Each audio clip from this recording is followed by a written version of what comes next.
नमो अरिहन्ताण नमो सिद्धाण नमो आयर्याण नमो वज्रायाण नमो लोये सवसाहुणं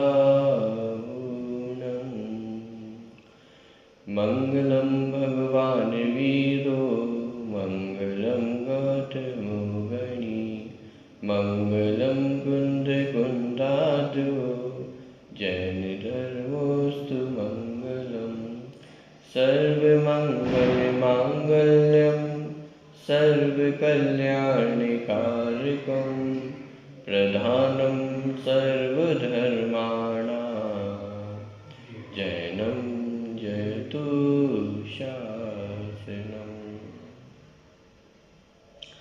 वन्दितु सर्वसिद्धे ध्रुवमचलमणोमवं गतिं पत्ते वोच्छामि समयपावड नमो सुधकेवली वनितम्।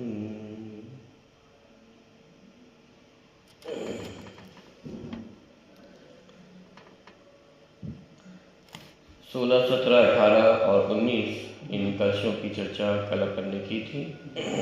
मुख्य रूप से 19वें नंबर का जो कलश था उसकी चर्चा कल अपन ने देखी थी। प्रमाण और न्याय से आत्मस्वरूप को स्पष्ट करने के पश्चात 19वें नंबर के कलश में ये कहा कि आत्मा के चिंतन से अब बस करो, आत्मचिंतन एवं अलम, कि आत्मा के चिंतन से अलम माने बस हो, माने इसको अब बंद करो। क्यों? क्योंकि आत्मा मेचक है अमेचक है, इस बात को समझ करके अब इन विकल्पों में नहीं उलझना है। इन विकल्पों के माध्यम से आत्मा को समझ करके निर्विकल्प आत्मा की अनुभूति तक हमें पहुंचना है।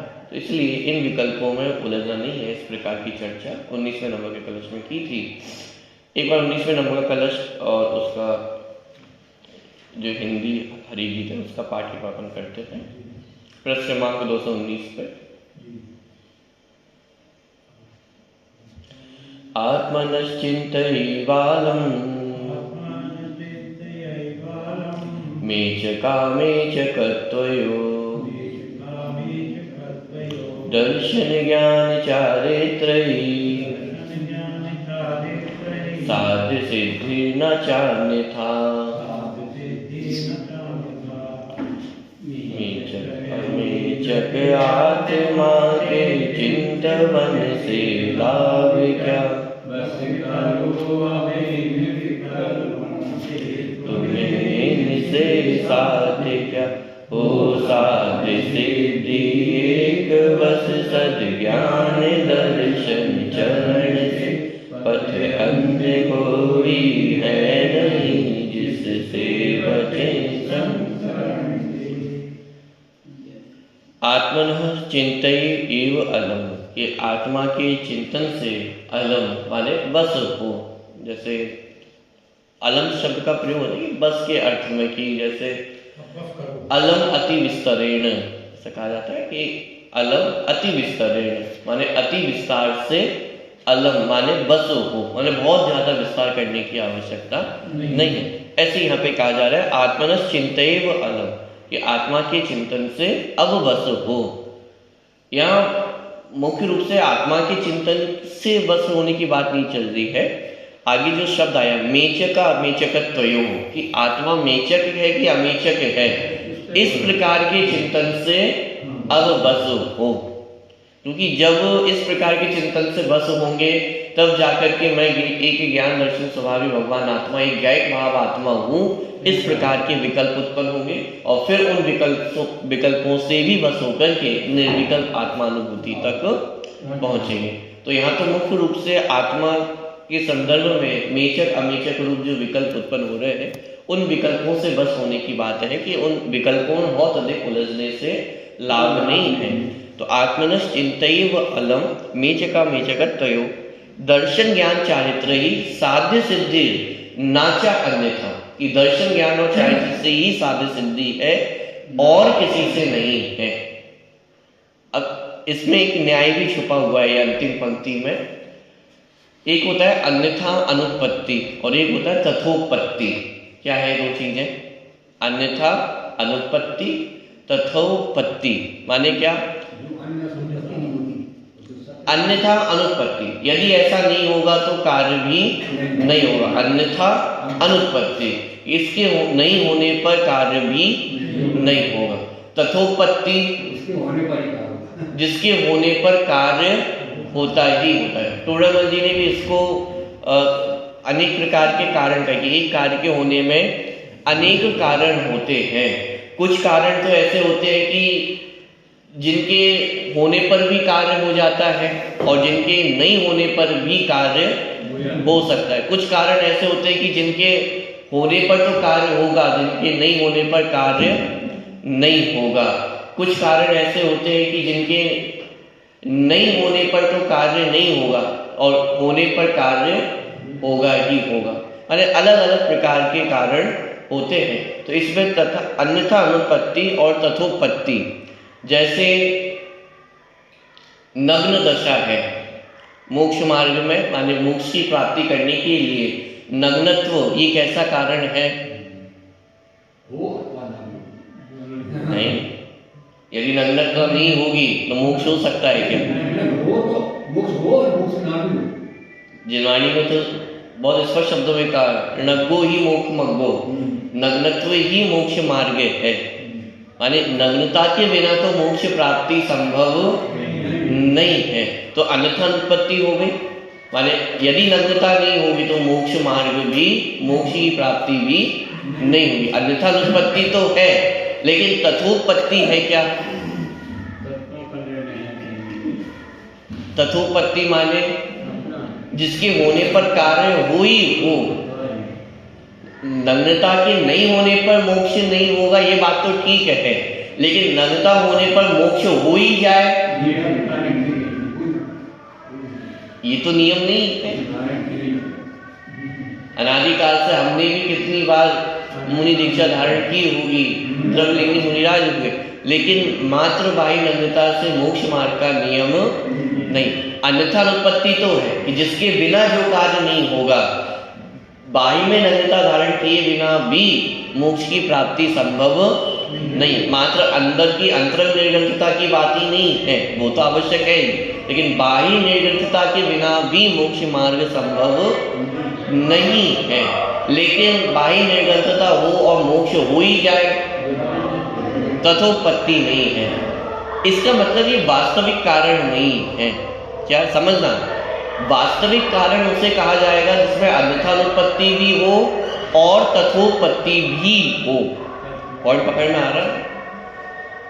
इसमें एक और अलग प्रकार का कारण होता है, जैसे व्रत आदिक। ये मोक्ष माने व्रत के होने पर मोक्ष होता है या बिना व्रत के मोक्ष होता है? ये ऐसे कारण है कि जिनके होने पर मोक्ष हो भी सकता है और जिनके नहीं होने पर भी मोक्ष हो सकता है। क्यों?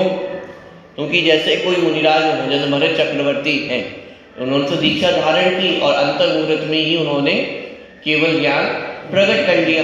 तो वहां पर उन्होंने कितने व्रतों का पालन किया? कितने व्रतों का पालन किया? तो बिना व्रतों के भी उन्हें माने मुक्ति की प्राप्ति हो गई, और कोई व्रतों को पालन करके मुक्ति की प्राप्ति कर, माने दोनों संभव है। लेकिन वास्तविक कारण कौन सा है? मोक्ष मार्ग का अथवा मोक्ष प्राप्ति का वास्तविक कारण क्या है? तो जिसमें अन्यथा अनुत्पत्ति भी माने जिसके बिना जो कार्य ना हो और जिसके होने पर कार्य हो ही हो, 100% गारंटी हो कि ये होगा तो कार्य होगा ही होगा।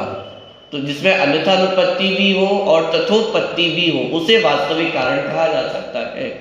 तो यहाँ पे कहा कि वास्तविक कारण क्या है? कि वास्तविक कारण कहा जा रहा है दर्शन ज्ञान चारित्र ही। सम्यक दर्शन, सम्यक ज्ञान और सम्यक चारित्र ये मोक्ष के वास्तविक कारण है। क्यों? क्योंकि बिना सम्यक दर्शन ज्ञान चारित्र की पूर्णता के मोक्ष की प्राप्ति नहीं हो सके। तो अन्यथा अनुत्पत्ति हो गई कि बिना सम्यक दर्शन ज्ञान चारित्र के मोक्ष भी प्रकट नहीं होगा। अब तथोपत्ति कि सम्यक दर्शन ज्ञान चारित्र के होने पर मोक्ष निश्चित रूप से होता ही होता है। पॉइंट पकड़ में आ रहा है। इसलिए मोक्ष का वास्तविक कारण यदि कुछ है तो वो सम्यक दर्शन ज्ञान चारित्र है। पॉइंट पकड़ में आ रहा है। माने इस प्रकार से इस एक पंक्ति में दर्शन ज्ञान चारित्र ही साध्य सिद्धि नाच अन्यथा कि और किसी से अपने साध्य की सिद्धि संभव नहीं है। तो यह दोनों तरफ से बात स्पष्ट की। सम्यक दर्शन ज्ञान चारित्र से ही मोक्ष की प्राप्ति होती है और किसी से हमारे साध्य की सिद्धि नहीं होती है। ये 2 बार क्यों कहा? अपनी बात पे बल देने के लिए कि इससे ही होगा और किसी से नहीं होगा। पॉइंट पकड़ में आ रहा है। जैसे जगत में किसी संपत्ति को लेकर के वाद विवाद हो जाए तो क्या कहेंगे? ये संपत्ति मेरी ही है और किसी की नहीं है। तो ये 2 बार क्यों कह रहे हो भाई? आपने कह दिया ना ये मेरी है। भाई बात तो एक ही है, संपत्ति मेरी है, इसका मतलब ये तो ऑटोमेटिक सिद्ध हो गया ना कि और किसी की नहीं। कहने की क्या आवश्यकता है? अपनी बात पे वजनदारी देने के लिए, अपनी बात पे बल देने के लिए कि मेरा ही है और किसी का नहीं है। तो बात तो एक ही है, चाहे अस्थि से कहे चाहे नास्ति से कहे। लेकिन जब दोनों का प्रयोग किया जाता है इसका मतलब अपनी बात पे वजनदारी देना चाह रहे हैं, बल देना चाह रहे हैं। उसी तरह यहाँ पर भी दर्शन ज्ञान चारित्र से ही साध्य सिद्धि है, नाच अन्यथा और किसी से साध्य सिद्धि होने संभव नहीं है। पॉइंट पकड़ में आ रहा है। और यहाँ पर भी अमृतचंद आचार्य किस पे बल देना चाह रहे हैं? दर्शन ज्ञान चारित्र पे बल देना चाह रहे हैं। बात ख्याल में आए। दूसरी बात, एक तरफ तो हम ये कह रहे हैं कि मेचक अमेचक का जो विकल्प है उससे बस हो। अब दूसरी पंक्ति में दर्शन ज्ञान चारित्र का विकल्प खड़ा कर दिया है। दर्शन ज्ञान चारित्र भी तो आखिर में भेद ही तो है। ऊपर की पंक्ति में ही अभी कहकर क्या है कि मेचक अमेचक संबंधी अब विकल्पों में उलझने से कोई लाभ नहीं है, और अगली पंक्ति में ही भेदों को खड़ा कर दिया है। दर्शन ज्ञान चारित्र के भेद खड़े कर दिए हैं। अरे तो बात तो वही है ना कि भेद समझ लिए हैं, अब दूसरी पंक्ति में फिर भेद क्यों खड़े कर दिए? दर्शन ज्ञान चारित्र भी तो भेद ही है। देखिए मूल बात तो ऐसी है कि निर्विकल्प होने की प्रक्रिया में विकल्प उत्पन्न होते ही होते हैं। निर्विकल्प आत्मा की अनुभूति के लिए आत्म संबंधी विकल्प उत्पन्न होंगे ही होंगे। और यहाँ पे भी एक तरह से आपको प्रक्रिया समझा दी है कि किस प्रकार से आत्मा तक पहुंचना है। 4 कलश लिखे, 4 कलशों में डायरेक्ट 19वां कलश नहीं लिखा है, उससे पहले ऊपर के 3 कलश है, 16, 17 और 18। वहां आपको प्रक्रिया समझा दी है। पहले प्रमाण से वस्तु को जानना अथवा प्रमाण से आत्मा को जानना कि आत्मा कैसा है। मेचक भी है, अमेचक भी है, संसारी भी है और मुक्त भी है। डायरेक्ट ये नहीं कहा कि निश्चय नय को जानना, क्या कहा? पहले प्रमाण से वस्तु को जानना। प्रमाण से वस्तु कैसी है? मेचक भी है, अमेचक भी है। फिर व्यवहार नय से वस्तु कैसी है? मेचक रूप है। फिर निश्चय नय से वस्तु कैसी है? अमेचक ही है। और फिर कि मेचक अमेचक के विकल्प से पार हो। ये पूरी प्रक्रिया है, किसी भी स्वरूप को समझने की प्रक्रिया है। पहले विस्तार में जाते हैं और फिर समेटा जाता है।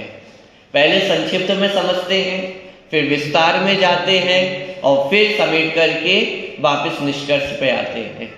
जैसे निबंध कभी भी लिखा जाता है तो उसकी भी यही प्रक्रिया रहती है। पहले प्रस्तावना लिखी जाती है, तो प्रस्तावना बहुत विस्तार में नहीं होती, प्रस्तावना भी संक्षिप्त होती है। उस संक्षिप्त में ही पूरी चर्चा हो जाती है कि टॉपिक अपन क्या लेने वाले हैं, क्यों लेने वाले हैं, क्या क्या विषय आने वाला है। बहुत संक्षिप्त पंक्तियों में वो प्रस्तावना लिखी जाती है और फिर उसका विस्तार किया जाता है। तो क्या विस्तार करके छोड़ देते हैं, निबंध पूरा हो जाएगा? ऐसा बहुत बड़ा निबंध लिखा है, 10 पन्नों का निबंध लिख दिया है, लेकिन अंत में निष्कर्ष निकाला जाता है। बिना निष्कर्ष के निबंध पूरा नहीं होगा। 100 पेज का भी निबंध लिख दे, लेकिन अंत में जाकर के वो निष्कर्ष आवश्यक है। यदि आपने समेटा नहीं है तो निबंध आपका पूरा नहीं हुआ है। तो ऊपर भी संक्षिप्तीकरण, फिर उसका विस्तार, और फिर वापस अंत में आकर के उसका संक्षिप्तीकरण, उसका निष्कर्ष निकाला जाता है। तो विस्तार भी किया जाता है, समेटा भी जाता है। ऐसे ही यहाँ पर भी आत्मा के पहले विस्तार, पहले प्रमाण से आत्मा को समझा बहुत संक्षिप्त में। आत्मा कैसा है? मेचक भी है, अमेचक भी है। अब एक एक नए से उसका विस्तार किया। व्यवहार नए से ऐसा है तो व्यवहार नए संबंधी 10 पेज अपन लिख सकते हैं। निश्चय नए से ऐसा है तो निश्चय संबंधी 10 पेज लिखे जा सकते हैं। लेकिन निष्कर्ष क्या है कि बहुत ज्यादा विस्तार में जाने की आवश्यकता नहीं है। इस विस्तार को अब वापस समेटो कि आत्मा कैसा है। मेचक भी नहीं है, अमेचक भी नहीं है। छठी गाथा याद कर लेना। प्रमत्त भी नहीं है, और अभी तो हम इसी पे हुआ को कर रहे थे कि आत्मा प्रमत्त नहीं है लेकिन अप्रमत्त तो है ना। शुद्ध अशुद्ध नहीं है लेकिन शुद्ध तो है ना। अब निष्कर्ष निकालो कि ना आत्मा शुद्ध है ना अशुद्ध है, तो कैसा है फिर? कि ज्ञात वह तो वही, ये निष्कर्ष तक निकले पहुंचे है। तो पहले नयों के माध्यम से वस्तु को समझना और फिर वापस समेटना, ये प्रक्रिया है किसी भी विषय को समझने की।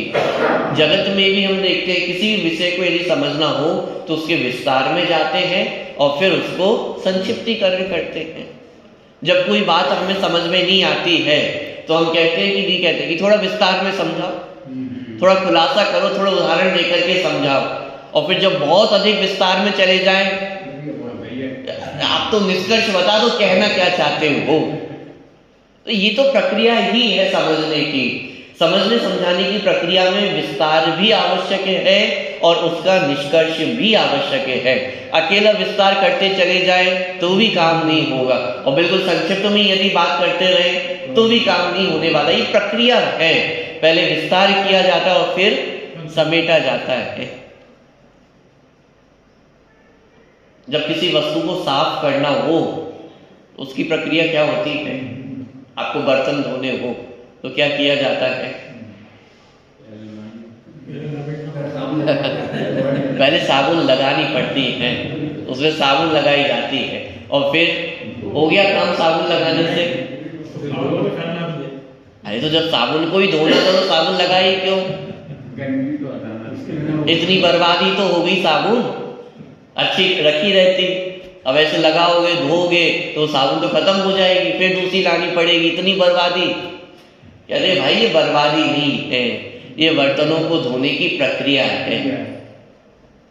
नहाते तो भी यही प्रक्रिया है। माने जहां जहां आपको मल दूर करना होगा, सफाई करनी होगी, तो पहले उस पर कुछ लगाना पड़ता है और फिर उसको धोया जाता है। कि कोई पूछे कि फिर इससे अच्छा है बस धो ही दो, लगाना क्यों है?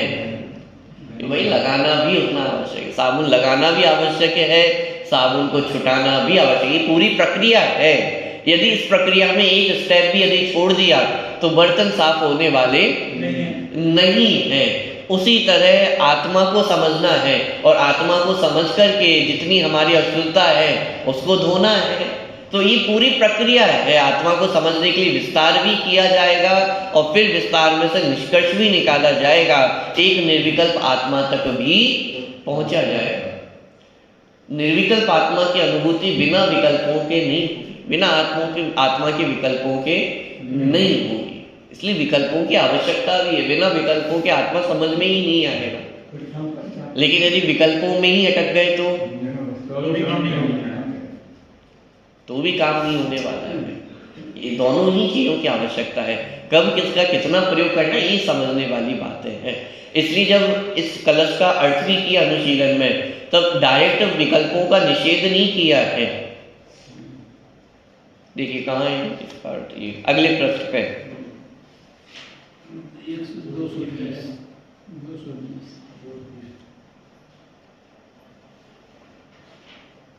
देखिए नीचे से दूसरा पैराग्राफ। उक्त कलशों में उक्त कलशों में एकाकार अनेकाकार अमीचक नीचक निर्मल मलिन अभेद भेद के संदर्भ में निश्चय व्यवहार और प्रमाण का पक्ष प्रस्तुत करने के उपरांत अब देखिए यह बताया गया है कि यह सब जान लेने के बाद इन्हीं विकल्पों में उलझे रहने से कोई लाभ कब क्या किससे जान लेने के बाद इन भेदों से इन विकल्पों से जान लेने के पश्चात इसमें अटके रहने से कोई लाभ नहीं है। लेकिन यदि इस स्टेप को बीच में से हटा दिया जाए और कोई कहे कि हमें ज्यादा विकल्प नहीं करने हैं, ये काम होने वाला नहीं है। यदि ये कार्य करना है तो पहले विकल्प भी आवश्यक है। विकल्प करने के पश्चात ये बात चल रही है, जिसने आत्मा का निर्णय किया है प्रमाण से, नयों से, निश्चय नय, व्यवहार नय से, जिसने आत्मा का ऐसा निर्णय किया है विकल्प पूर्वक, उसको ये प्रेरणा दी जा रही है कि अब इन विकल्पों में उलझने से लाभ होने वाला नहीं है। कोई ये स्टेप ही हटा दे और डायरेक्ट ये कहे कि हमें तो ज़्यादा विकल्प नहीं करने हैं, डायरेक्ट आप तो शॉर्टकट कोई बता दो आत्मा को समझने का। कोई शॉर्टकट नहीं है, प्रक्रिया यही है। प्रमाण से निर्णय करो, व्यवहार से निर्णय करो, निश्चय नय से निर्णय करो, अब जाकर के इन विकल्पों से बस हो, अब जाकर के इन विकल्पों में उलझने की आवश्यकता नहीं है। पॉइंट पकड़ में आ रहा है? ये पूरी प्रक्रिया है, माने इस प्रक्रिया में एक भी स्टेप को हटाया नहीं जा सकता है। और इतना करने के बाद भी अंतिम पंक्ति में दर्शन ज्ञान चारित्र का भेद खड़ा कर ही दिया, तो क्या करें? निर्विकल्प होने के लिए विकल्प होंगे ही होंगे, क्योंकि जब तक निर्विकल्प नहीं होगा तब तक क्या खड़े होंगे, तब तक विकल्प चलते ही रहेंगे। अब उन विकल्पों को डायरेक्शन दिया है, अशुभ विकल्पों से बचाकर इन शुभ विकल्पों में लाए। किसका चिंतन करें? आत्मा की प्राप्ति करनी है तो आत्मा का ही चिंतन दिन रात चलना चाहिए। मुनिराजों को ही विकल्प चलते हैं, दिन रात आत्मा का चिंतन मृदु संभाषण में वही। तो मुनिराजों को भी दिन रात किसका चिंतन चल रहा है? एक आत्मा का ही चिंतन चल रहा है। तो यहाँ चिंतन का निषेध नहीं किया जा रहा है। यदि कोई चिंतन चलना चाहिए तो आत्मा का चिंतन ही चलना चाहिए, इसके अलावा और कोई चिंतन करने योग्य नहीं। पर यहाँ ये कहा जा रहा है कि चिंतन में अटक नहीं जाना, चिंतन से आगे बढ़कर के अपना कार्य करना। ऐसा भी नहीं है कि हमेशा निर्विकल्प रह सकते, मुनिराज भी नहीं रहते, छठे सातवें गुणस्थान में झूलते रहते हैं, लेकिन वे चिंतन में अटकते नहीं हैं। दिन रात आत्मा का चिंतन है, लेकिन लीनता भी किसकी है? उस आत्मा में लीनता भी है। तो ये बात उसको बताई जा रही है कि जो मात्र चिंतन में ही अटक गया है, उसको ये कहा जा रहा है कि अरे भाई चिंतन में ही नहीं अटकना है, इससे भी आगे बढ़ना है। अब जब ये बात की जाती है कि आत्मा के चिंतन से बस हो, तो व्यक्ति बात इतनी बात पकड़ लेता है कि आत्मा के चिंतन से बस होना है, तो क्या करे? निर्विकल्प तो हुआ नहीं, और दुनियादारी के सारे विकल्प, सारी चिंताएं अपने ऊपर लेकर के चलता है। और फिर तर्क तो देने के लिए प्रस्तुत है कि कलश लिखा तो है, आत्मनश्च चिंतयेव अलम्, ये आत्मा के चिंतन से बस हो। तो अमृतचंद आचार्य आदेश दे रहे हैं ना हमें, ये क्या करो? आत्मा का चिंतन मत करो। तो किसका चिंतन करें? शरीर का चिंतन करना है, व्यापार का चिंतन करना है, घर परिवार का चिंतन करना है, इसकी प्रेरणा देना है क्या? अरे भाई, जहाँ आत्मचिंतन को भी छोड़ने की बात हो, वहां तो आत्मलीनता की प्रेरणा है। आत्मलीनता हो तो वहां पे आत्मचिंतन भी करने योग्य नहीं है। अब आत्मलीनता का तो पता नहीं है, आत्मचिंतन और छोड़ दिया तो अब बचा क्या? कि जो कुछ बचा है वो संसार मार्गी ही है, संसार को ही बढ़ाने वाला। तो यहाँ आत्मचिंतन को छोड़ करके दूसरे विकल्पों में उलझने की बात नहीं है। अरे जहाँ आत्मा के विकल्पों में भी उलझने को छोड़ना कहा जा रहा हो, तो वहाँ राग द्वेष की बात कैसे हो सकती है?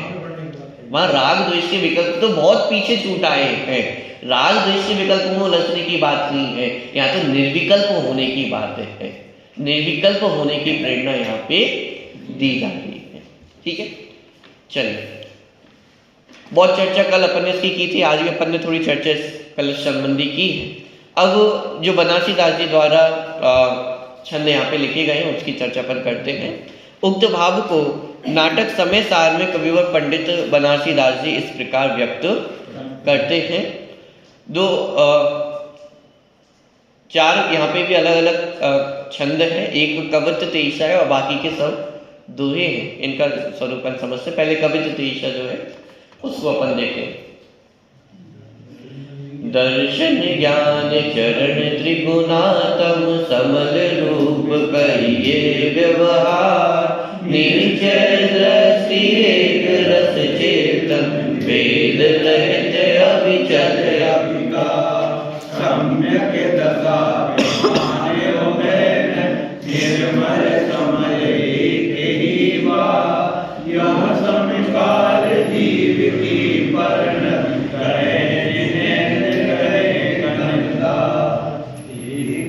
पहले इतने ही अपन देखते हैं फिर बाकी के दोहे को देखेंगे। दर्शन ज्ञान चरण त्रिगुणात्म समल रूप कहिए व्यवहार। व्यवहार ने से कैसा कहा आत्मा को? दर्शन ज्ञान चरण त्रिगुणात्म समल रूप कहिए व्यवहार। अब मूल जो कलश था उसमें तो मेचक अमेचक की चर्चा थी और वहां मेचक अमेचक का अर्थ भेद और अभेद किया था अथवा एकाकार और अनेकाकार किया था। यहाँ बनारसी दास जी उसी मेचक अमेचक का अर्थ समल रूप और विमल रूप कर रहे हैं। तो मेचक को भेद को समल कह रहे हैं और अमेचक को अर्थात अभेद को एकाकार को निर्मल विमल कह रहे हैं। तो देखिए व्यवहार नए से आत्मा में दर्शन ज्ञान चारित्र के जो भेद खड़े होते हैं इस कारण से आत्मा कैसा है? समल रूप कहिए व्यवहार। और ये समल अशुद्धता कौन सी अशुद्धता की बात कर रहे हैं? राग द्वेष वाली अशुद्धता की बात नहीं कर रहे हैं। या कौन सी अशुद्धता कह रहे हैं? या आत्मा में दर्शन ज्ञान चारित्र पाए जाते हैं, यह अशुद्धता है।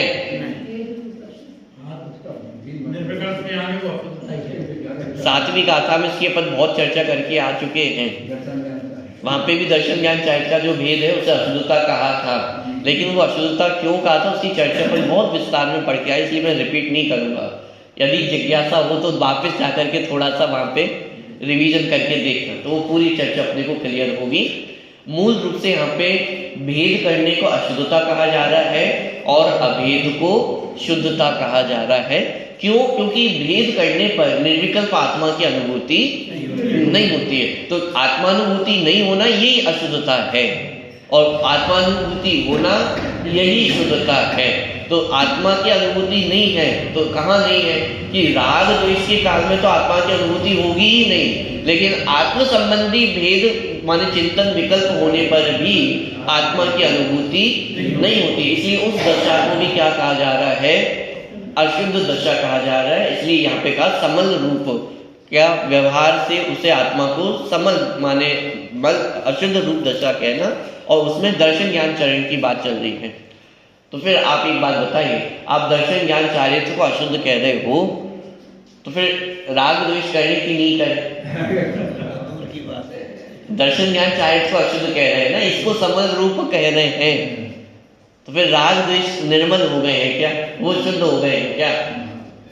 कि वही बात यहाँ पे भी समझना कि अरे भाई जहाँ दर्शन ज्ञान चारित्र के भेद को भी समल के अंतर्गत लिया जा रहा हो तो वहां मिथ्यात्व राग द्वेष की चर्चा तो बहुत दूर रह गई है, वो तो महा अशुद्ध है ही। यहाँ तो उन विकल्पों को भी अशुद्ध कहा जा रहा है कि इन विकल्पों से भी आत्मा की प्राप्ति होने वाली नहीं है। तो जहाँ आत्म संबंधी विकल्पों को भी अशुद्ध कहा जा रहा हो वहां राग द्वेष की तो चर्चा करना भी आवश्यक नहीं समझा। उसकी क्या चर्चा करेंगे? तो अशुद्ध है ही, तो साक्षात संसार का कारण है ही, तो उनमें उलझने की बात यहाँ पे नहीं। और यहाँ पे भी जो दर्शन ज्ञान चारित्र को अशुद्ध कहा, समल रूप का है, तो इसका मतलब दर्शन ज्ञान चारित्र अशुद्ध है ऐसा नहीं है। दर्शन ज्ञान चारित्र संबंधी जो हम भेद उत्पन्न कर रहे हैं, एक अभेद आत्मा में भेद उत्पन्न कर रहे हैं, बस इसको अशुद्धता कहा जा रहा है। स्वभाव में अशुद्धता हो गई हो या स्वभाव को अशुद्ध कहा जा रहा हो ऐसा नहीं है। ठीक है, तो दर्शन ज्ञान चरण त्रिगुणात्म समल रूप कहिए व्यवहार, नीचे दृष्टि एक रस चेतन। नीचे दृष्टि माने निश्चय ने से, और जहां यहाँ निश्चय ने कहा जा रहा है इसको डायरेक्ट परम शुद्ध निश्चय ने समझना। बाकी के 3 निश्चय नयों की चर्चा नहीं है, ये डायरेक्ट परम शुद्ध निश्चय नय की चर्चा है। नीचे दृष्टि एक रस चेतन भेद रहित अविचल अविकार। ये निश्चय नय से देखा जाए, निश्चय की दृष्टि से देखा जाए तो चेतन कैसा है? एक रस चेतन, एक रस चेतन भेद रहित अविचल अविकार। अब इसमें उन्होंने वो अर्थ भी ले लिया, मेचक अमेचक का जो अपन ने अर्थ किया था, भेद रूप और अभेद रूप। तो निश्चय नय से आत्मा कैसा है? भेद रहित माने अभेद है, अविचल है माने चलायमान नहीं होता है, और अविकार निर्मल है। तो व्यवहार नय से आत्मा समल है और निश्चय नय से आत्मा अविकार है। तो व्यवहार नय से सविकार है और निश्चय नय से अविकार है। और यहाँ जो विकार की चर्चा है उसमें भी राग द्वेष की चर्चा तो उसमें है, बहुत दूर है, लेकिन यहाँ आत्म संबंधी जो भेद उत्पन्न हो रहे हैं उनको भी अशुद्धता के अंतर्गत ही लिया गया है। सम्यक दशा प्रमाण उभय ने निर्मल समल एक ही बार, एक ही बार माने एक ही समय में प्रमाण से देखा जाए तो आत्मा कैसा है? सम्यक दशा प्रमाण माने सम्यक प्रमाण से यदि देखा जाए तो उभय नय निर्मल समल एक ही बार। ये दोनों नयों की जो अपेक्षाएं थी, व्यवहार से समल, निश्चय नय से निर्मल अविकार, और प्रमाण नय से सम्यक प्रमाण से यदि देखा जाए तो एक ही बार माने एक ही समय में आत्मा निर्मल भी है और सविकार भी है। पॉइंट पकड़ में आ रहा है? मेचक भी है और अमेचक भी है। यूं समकाल जीव की परिणति कहे जिनेन्द्र गहे गलधार। क्या कि यूं समकाल माने एक ही समय में, ये जो तीनों चर्चा की, प्रमाण की और निश्चय व्यवहार नय की, ये अलग अलग समय की चर्चा नहीं है। प्रमाण के काल में मेचक अमेचक भी होता होगा, फिर व्यवहार के काल में अमेचक ही हो जाता, मेचक ही हो जाता होगा, और निश्चय नय के काल में अमेचक हो जाता होगा। अलग अलग समयों की बात नहीं है, एक ही समय की बात चल रही है। एक ही काल में आत्मा मेचक अमेचक भी है, मेचक भी है और अमेचक है, माने एक ही समय में तीनों दृष्टियां लागू होती है। तो यूं समकाल जीव की परिणति कहीं जिनेन्द्र, कैसा जिनेन्द्र भगवान ने कहा है, और ऐसा ही कहीं गलधार, ऐसा ही गणधर देव ने उसको ग्रहण किया है। मानिए अमृतचंद्र आचार्य अपनी बात की प्रामाणिकता जिनेन्द्र भगवान के माध्यम से प्रस्तुत कर रहे हैं कि जैसा जिनेन्द्र भगवान ने कहा है, गणधर देवों ने उसको ग्रहण किया है और उनके माध्यम से हम तक पहुंचा है। तो ये बात कोई मेरे घर की बात नहीं है, ये जिनेन्द्र भगवान की बात है। इस प्रकार से यहाँ पे जो यहाँ चर्चा की जा रही है उसको प्रमाण रूप से सिद्ध किया जाता है। और ये तो बनारसी दास जी ने लिखा है, तो बनारसी दास जी अपनी बात को प्रमाणित करने के लिए कह रहे हैं कि जिनेन्द्र भगवान की बात है, ये मेरी कोई घर की बात नहीं। अर्थ पढ़ते हैं इसका।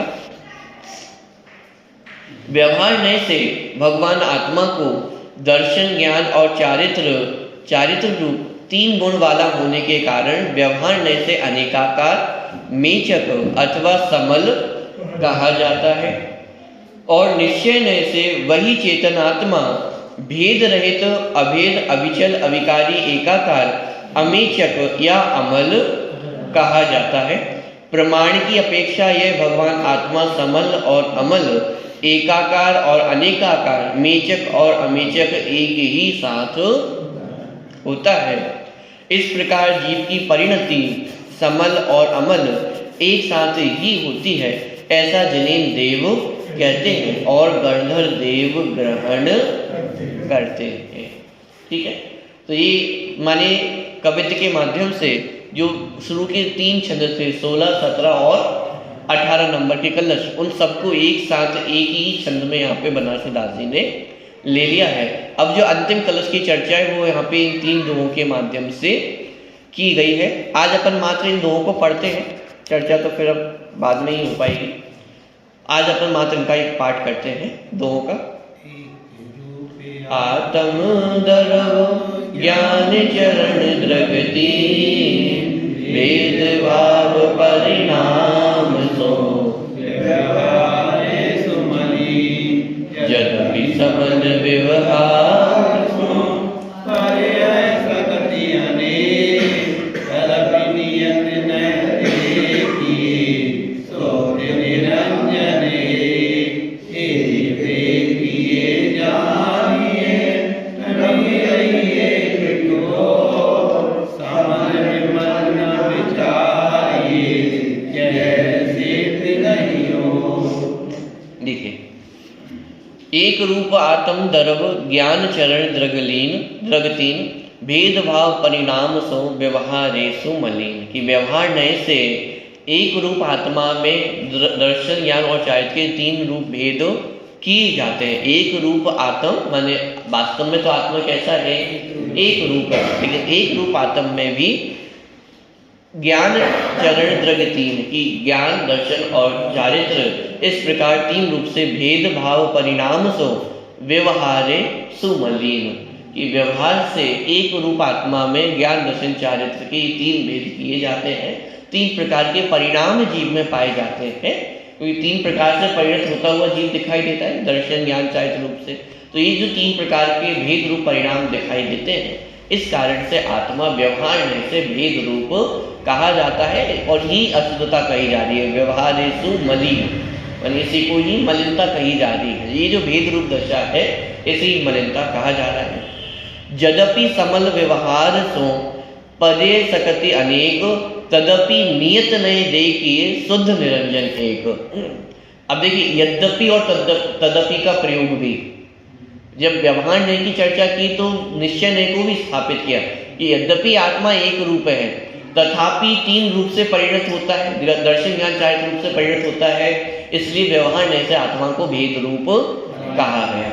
अब जब निश्चय नय की बात की तो पहले व्यवहार को स्थापित किया कि यद्यपि व्यवहार नय से आत्मा कैसा है, भेद रूप है, उसमें ज्ञान दर्शन चारित्र पाए जाते हैं। देखिए, यद्यपि सबल व्यवहार सो, कि यद्यपि आत्मा व्यवहार से कैसा है, समल है, मेचक है। यद्यपि समल व्यवहार सो पर्याय सकति अनेक, पर्याय दृष्टि से देखे तो अनेकता दिखाई देती है, ये व्यवहार को स्थापित किया। तदपि, लेकिन फिर भी नियत नए देखिए शुद्ध निरंजन एक, यदि निश्चय नय से देखा जाए, इतना होने पर भी माने व्यवहार नय का सर्वथा निषेध नहीं किया है। व्यवहार नय से जो आत्मा को अशुद्ध कहा जा रहा है, मेचक कहा जा रहा है, वो सब ख्याल में है। तब भी तदपि आत्मा को निश्चय नय से देखा जाए तो कैसा है, शुद्ध निरंजन एक, कि एक रूप है, अभेद है, शुद्ध है। अंतिम दोहा, एक देखिए जानिए। अब करिए क्या, आप तो ये बता दो, कहाँ तक विकल्पों में उलझे। एक नय से ऐसा है, एक नय से ऐसा है। कर्ता कर्म अधिकार के अंत में भी पक्षाती क्रांति का प्रकरण आया, तो वहां पे भी अंत में ये चर्चा की कि पूरे कर्ता कर्म अधिकार में अपन ने ये चर्चा की, आत्मा करता है अकर्ता है। अंत में भी एक नय से आत्मा करता है, एक नय से अकर्ता है, एक नय से कर्म है, एक नय से अकर्म है। ये बहुत चर्चा की। अंत में जाकर के क्या निष्कर्ष निकाला, पक्षाती क्रांत, माने ये पक्षाती क्रांत होना है, एक एक नए पक्ष है, पक्ष में उलझना नहीं है, क्या करना है, पक्षों से भी पार होना है। तो ऐसे ही आप तो यह बता दीजिए करना क्या है, शुद्ध है कि अशुद्ध है, मेचक है कि अमेचक है, कैसा है आत्मा। देखिए, एक देखिए जानिए रमी रहिए एक ठौर, क्या करना है, एक को ही जानना है, एक में ही रमण करना है। जमी रहिए एक ठौर समल विमल ना विचारिए, क्या क्या नहीं विचारना, समल है कि विमल है, अशुद्धता का विचार नहीं करना, ये बात तो चलो ठीक है, निर्मलता का विचार भी ना करें। समल विमल ना विचारिए यह सिद्धि नहीं हो, इसके बिना सिद्धि की प्राप्ति नहीं। ये बात आप ही को समझ में नहीं आ रही है, वो वापस छठी गाथा को याद कर रहे हैं, ना समलता का विचार करना है, ना मलता का विचार करना है, ना प्रमथ दशा का विचार करना है, ना हम प्रमथ दशा का विचार करना है। क्या करना है, एक जानिए एक ही रमिए एक ठोर, कि एक को ही जानना है, एक देखिए जानिए रमी रहिए एक ठोर। एक को ही देखना है, एक को ही जानना है और एक में ही रमण करना है। तो उस एक में अब भेद काय का भेद करें, हमेशा कहते हमेशा, ये तो भेद हो गए ना। हम तो एक को जानने की बात कर रहे हैं। वो एक कैसा है कि वो ज्ञायक भाव है, शुद्ध है कि अशुद्ध है। कि समल विमल ना विचारिए, कि ना समलता का विचार करना है ना विमलता का विचार करना है। किसका विचार करना है? एक का विचार करना है। और एकत्व में द्वैत खड़ा हो ही नहीं सकता है। तो शुद्ध और अशुद्ध ये भी तो द्वैत हो गया ना, ये भी तो दोपन हो गया है। और एक में दोपन हो सकता नहीं, तो कैसा है? ज्ञात वह तो वही एक ज्ञायक भाव, उस एक ज्ञायक भाव को ही देखना है, उसको ही जानना है और उसमें ही रमण करना है। या ही सिद्धि नहीं होती, इसके बिना सिद्धि का उपाय और कुछ भी नहीं है। आज अपने दो का एक सामान्य अर्थ समझा है, कल अनुशीलन से और इसका जो विस्तार है उसको अपन फिर समझेंगे।